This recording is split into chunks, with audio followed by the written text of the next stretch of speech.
Is intuitive eating whatever you want? Is there really this world that exists where you can just eat what you want when you want? My food friends, I'm so excited to talk about this one today. This topic is one that I think is of particular importance this month because there is so much delicious food everywhere. I'm actually recording this for you guys the day after Halloween. So the candy is out. Like, my kids got so much candy. Oh my gosh, I have to tell you guys this story. I took my boys trick-or-treating. They're 5 and 7. They're so stinking cute. But I took them, and my little one, my 5-year-old, was just sprinting from door to door. And he goes, "Mama, have you ever seen me this happy before?" I just laughed. And I was like, "I don't think I have, Ronies." We call him Ronies. I said, "I don't think I've seen you this happy, Ronies." He goes, "No, you haven't, because I've never been this happy before." Oh, he's so cute. But that candy is everywhere. And if you are someone that it makes you that happy, awesome. But many of you I know start to get stressed out because you do love it. And you've got that little inner 5-year-old that is so excited about the candy, but yet you just can't quite figure out how to make peace with it and feel comfortable eating it and feel safe around it because you feel like you're just going to go crazy and have it all. And we're just starting the food season. So we're going into Thanksgiving and then Christmas. Food is everywhere for the next however many days are left of the year. So I thought this would be a really good discussion to have because I want this holiday season to be different for you. I want you to be able to be around this food and feel permission to have it, but not feel like you're going to go crazy. Y'all know I'm a huge fan of intuitive eating. My personal model and method is empowered eating, and I really want to help you guys today feel safe moving from whatever your current method of eating is toward this empowered and intuitive eating model, which means you know how to enjoy these foods that are going to be everywhere without going off the deep end. Because when I'm talking to someone about eating more intuitively, more freely, one of the top fears that I witness my clients encounter in this transition is this fear of releasing their food rules. Like, Jess, if I don't have this good or bad list, I'm going to go crazy. If I eat intuitively, I'm going to go off the deep end and intuitively eat boxes and boxes of Oreos and cartons of ice cream. I mean, they really get paralyzed when I ask them to let go of this good or bad food list. So I'm here today because I hear you, and I've got 3 steps to help you start this transition because guess what? You can eat whatever you want. All food is allowable, permissible. There is no bad food. But learning to reintroduce some of these foods or just introduce them at all in a safe and empowered way is key. And I'm going to help you guys get there because I want you to be able to eat that pumpkin pie this year without guilt and without feeling like you're going to eat the whole thing or you have to run 5 miles the next day, all that stuff. I just want you to eat it, have a good time with your family, and carry on with your life. That is the goal here. What's up, food friends? Welcome back to the show. I am your host, Jazz, and if you're new here, I'm so happy you are here. I am a body bully warrior, food freedom guru, nutrition nerd with a capital RD. Get it? For registered dietitian. I am here to help you become an empowered eater. I'm dishing out nutrition fun with a side of science as we learn how to let go of guilt and that all or nothing mentality. I'm an eating disorder and insecurity-filled girl turned energizer bunny who just has an insatiable appetite for life. I'm a speaker, founder, and certified eating disorder and sports nutrition specialist. I'm fueled by faith, delicious food, and lots of fun. I am in your corner cheering you on because I know you have this inner awesome, and we just need to fuel it right. We need to fuel it with the right food, the right mental thoughts, the right relationships. I'm here to fuel your awesome with the nutrition info that supports you, empowers you, mental strength training, and confidence that radiates regardless of your body shape. You know you hold an inner awesome, and I know you know this because you're here. You downloaded this podcast, you're listening, you're tuning in. So if you're ready to be the healthiest version of yourself, here we go. Food freedom means food is just food, and you can channel that energy you used to use to obsess about food in your body. Now we take that energy and we can channel it towards serving your purpose, your family, your work, your inner awesome. It's so crazy how there's this ripple effect when we allow ourselves to be the healthiest version of ourselves. Our family feels it, our work feels it, girls, the world needs it. I'm stoked to be in your corner. Be sure to connect with me on Instagram at JessBrownRD or check out all my resources, JessBrownRD.com. All right, superwoman, are you ready to channel that inner awesome? We're going to take it up to the next level. Grab a cup of coffee, lace up your running shoes. Let's dive into today's show. Okay, I want to introduce you to one of my clients from years ago. We're going to call her Jane. So Jane was an avid dieter. She'd done all the diets like Weight Watchers, keto, macros, myfitnesspal. I mean, you name it. She's done it. She's master of it. Then on top of that, she was also superwoman, mom, successful career leader, juggling all the things. I mean, just plate full of life. Now, I met Jane when she came to the realization that she wanted to lose weight and she wanted to feel healthier, but she really didn't have the energy nor the time to diet and to focus on food. She would try a new diet and then other priorities would take precedence. She'd try, she'd fall off, she'd try again, she'd get distracted.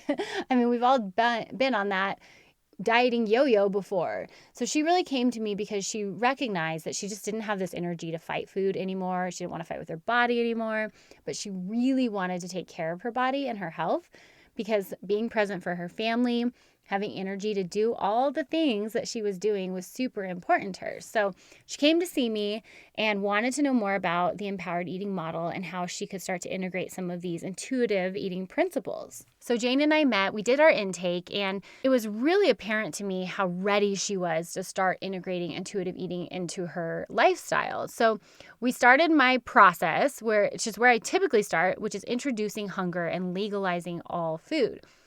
And this introduction to hunger, it's actually a process I walk through in great detail. I get into the nerdy science. I mean, you guys know me. I can't help myself. I get into all that in my e-course, but I want to share with you what I did with Jane because I think it will help get you guys started where you are right now. So with Jane, we went right to this idea of recognizing physiological hunger, separating it from emotional, habitual, and spiritual hunger, and then legalizing all food. So getting rid of the good and bad food lists and really releasing those rules. I mean, you guys know these rules. No bread at dinner. Don't eat foods with X amount of carbs. Peanut butter is bad for you. Carrots have too much sugar. No processed foods. I mean, we all have this running list of food rules in our brain. And Jane had quite the extensive list. So I challenged her to let those go and to just eat whatever was available, whatever was convenient when she was hungry. Now, when I told her this, she did what most clients do, which is she had this like paradoxical look of freedom on her face. Because on the one hand, she really wanted to eat all these foods. You know, she'd been craving a bagel for like 4 years and was so excited that her dietitian just gave her permission to go eat a bagel. And yet at the same time, she felt this level of fear because she didn't quite trust herself walking into a bagel shop because it had been so long. And she was afraid that she was going to go crazy. But what she found really surprised her. So it was really cool. We did it for about a month. We explored hunger. And she called me from her vacation and she said, Jess, I just got done with breakfast and I ordered waffles, which prior to our little permission slip session was a major no-no. So this was a big deal that she ordered waffles at breakfast. She said, Jess, I have not ordered waffles for breakfast in over like a decade. So I decided to follow your advice and I pushed it all away. I didn't judge the food. She's like, well, I did for a second actually, but I got back to this space of just feeling my hunger. And I was able to just enjoy brunch with my friend. And it was crazy because I only ate half the serving of waffles. This was a new concept to her because in the past, anytime she ordered food like this, not only would she eat all the waffles, she'd get a sugar latte, she'd have a cookie on the side. She was able to have the waffles, finish half, and feel completely satisfied. This was a game changer for her. So at this point, Jane was able to recognize that she could have food she enjoyed, and learn to not overindulge. But to get here, she had to go through that entire month of permission and giving herself space to try food she hadn't tried before, freedom to eat the foods that were, quote, off limits. But she was able to get here, and it only took her a month. So cool, right? I mean, can you imagine going to lunch with your girlfriends and just ordering whatever you want and not being stressed about overeating, overindulging, or feeling like you have to pay for it later? Like, amazing, right? We all want to be there. So I want to give you guys 3 steps on how you can start walking toward this. Now, I have to let you guys know this is a much more detailed process and there's a lot to this, But these are 3 quick steps to get you started on it. So number 1, you've got to have a little faith. You've got to have faith in the process and to trust your body. This is probably, well, no, not probably. This is the most difficult step for people because our culture tells us we can't trust our body. We are constantly bombarded with these messages like your body can't handle too much carb, your body can't handle too much fat, don't do this to your body, that we suddenly think that our body is completely incapable of eating foods like waffles. It becomes a foreign concept, which is just crazy to me because, guys, think of all the technology we have. I mean, we can build iPhones and supercomputers and we have cars that can drive themselves, and at the same time, we cannot remake the internal workings and the digestive tract of the human body.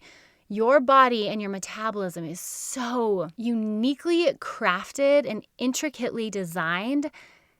It can handle a waffle, girl. It can absolutely handle a waffle. So getting to this place of faith, it's going to require that you release this obsession with controlling your body. And part of that comes with releasing the prioritization of attaining a perfect body or quote perfect body, because there's really no such thing, let's be honest. So when you're looking to explore intuitive eating and trying to make peace with food, you really have to shift your focus from the aesthetics of your body to how your body's feeling and what you're doing with your body. And this is really hard for a lot of people, especially in the culture that we live in. And I think the constant demand to be perfect and look perfect, it can be really challenging to get here. So I don't want to minimize how difficult that is, but I do want to invite you to consider it. And if you haven't tuned into my body image episode where I covered the body image spectrum, you definitely want to tune into that one because that's going to help you work through this. I also have an ebook, Beat Body Bullying, where I really dive into detail about how to let go of some of these mental hangups we have with our bodies. So more on that if you guys are interested. I'll put the link in our show notes. So letting go of this obsession on the physical appearance of our body is super important in this process. And I'm not saying you have to just not care. It's not like I'm saying, oh, people who intuitively eat don't care about how they look. No, not at all. What I am saying is that that is not the number one priority. There are only a few instances where changing your body is the primary focus, and that's really bodybuilding, or if you're trying to make a weigh-in for like an MMA fight. I mean, in those instances, sure, being hyper-focused on what you're eating and macros is part of the game that they're playing. That would be a different situation. But even so, for MMA fighters and bodybuilders, hyper-focusing on their food and aesthetics is done for a time.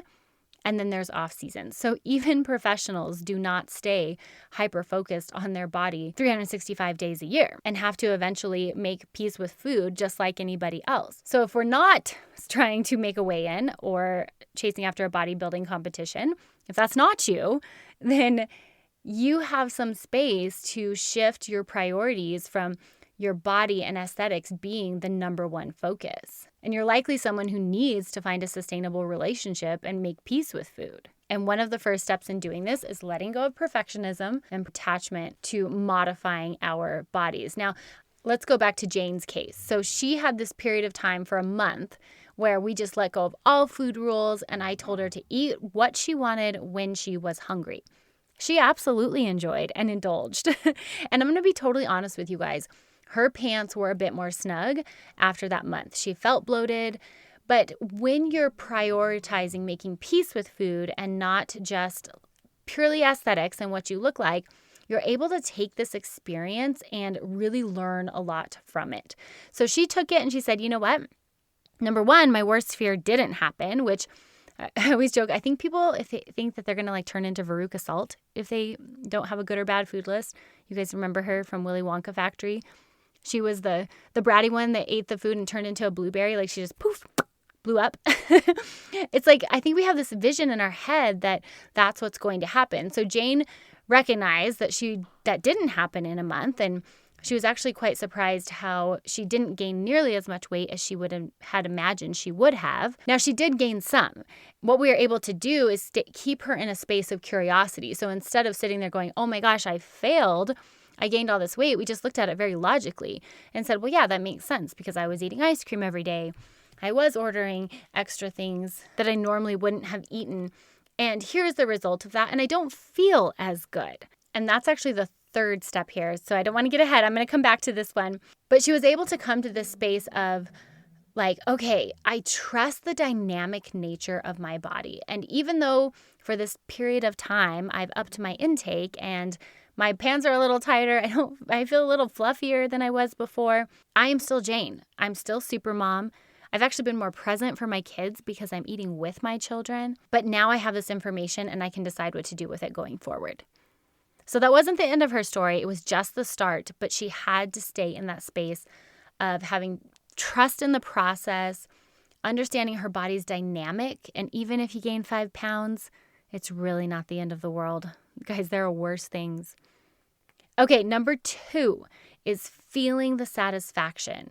And I want to talk about satisfaction in a couple different senses. So when it comes to food, we have like physical satiety or physical satisfaction. And this is when we eat something and that hunger dissipates and we can feel food in our stomach. We feel the benefits of elevated energy, higher blood glucose. This is physiological satisfaction.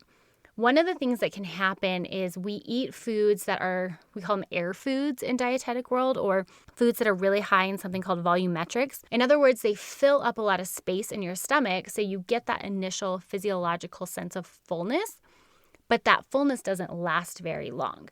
And so someone could eat a giant salad and feel very full, but an hour, 90 minutes later, their stomach empties because there's quite a bit of air in there, and they're hungry again. So learning to find physiological satisfaction by pairing air foods with other foods that provide more sustained energy like fats or proteins can help us find true physiological satisfaction and satiety.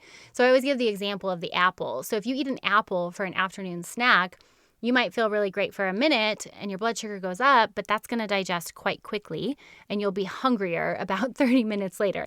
How many of you have eaten an apple and then been hungrier after you've eaten the apple? We've all been there.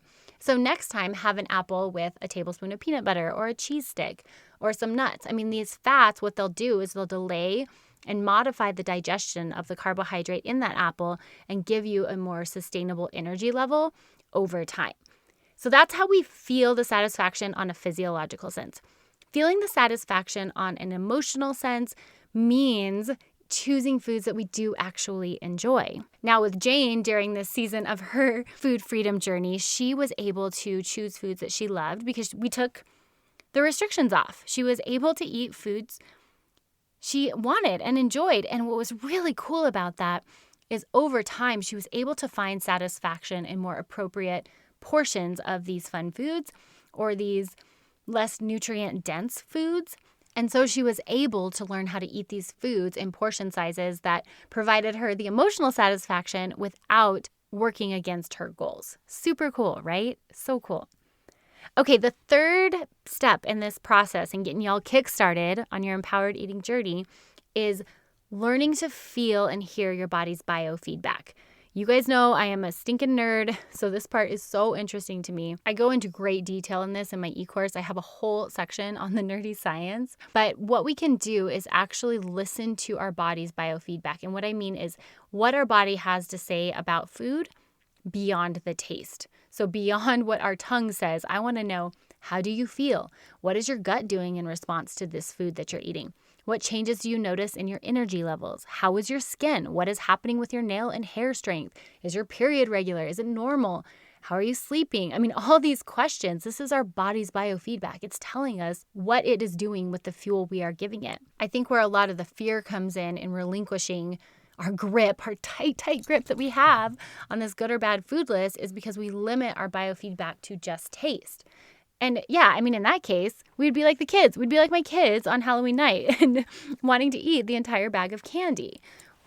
But even kids eventually hear what their body says. And eventually, if they eat so much candy, they feel that stomach ache coming on and they can't do it anymore. They can feel their blood sugar going up. Now, as adults, we do our bodies a major disservice by not giving our body the space to tell us what it thinks about food. So if we think about biofeedback beyond just our tongue, we can actually find a lot of faith in this intuitive eating process. Let's say you eat a salad. How does your body feel after you eat a salad? I mean, typically you feel pretty energized. It's loaded with vitamins, lots of fiber. There's water in there, so you're hydrated. mean, we feel good. So one could eat a salad and not love the way it tastes, but feel really good afterwards. And then let's flip that. One might eat a donut and man, it tastes delicious. Y'all know me, I love my donuts. But after eating donuts, how do I actually feel?